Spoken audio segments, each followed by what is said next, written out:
یہ اللہ کی قدرت ہے، جس کو چاہے بیٹی دے، جس کو چاہے بیٹا دے، جس کو چاہے کچھ بھی نہ دے۔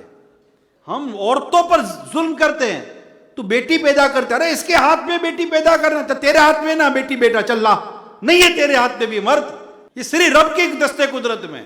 حدیث پاک میں نے پڑھی ہے کہ رسول پاک صلی اللہ علیہ وسلم فرمایا عورت کی برکت میں سے یہ بھی ہے کہ اس کا پہلا بچہ لڑکی پیدا ہو، یعنی پہلے جس کی لڑکی پیدا ہو نا وہ عورت برکت والی ہے، اور تم کہتے ہو کہ لڑکی پیدا ہوئی تو موڈ خراب ہو گیا، یہ کوئی بات ہوئی ہے؟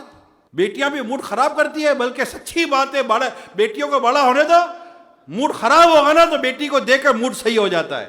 بیٹیاں تو موڈ اچھا کر دیتی ہے، بیٹیاں تو محبت کرنے والی ہوتی ہیں، بیٹیاں تو بڑا پیار کرنے والی ہوتی ہیں، بیٹیاں ہمدردی کرنے والی ہوتی ہیں۔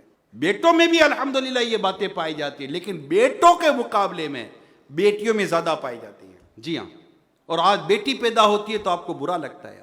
قرآن کریم نے کتنا واضح طور پر اللہ پاک ہمیں اس معاملے میں ہماری رہنمائی فرماتا ہے۔ رزق کے معاملے میں بھی اللہ جس کے لیے چاہے رزق کشادہ کر دے، جس کے لیے چاہے رزق تنگ کر دے، مرضی ہے اس کی، وہ ہمارا رب ہے، ہم اس کے بندے ہیں۔ وہ جس سے چاہے عزت دے، جس سے چاہے ذلت دے، جس سے چاہے بیٹا دے، جس سے چاہے بیٹی دے، جس سے چاہے کچھ بھی نہ دے، وہ مرضی ہے اس کی، وہ رب ہے ہمارا، وہ مالک ہے ہمارا۔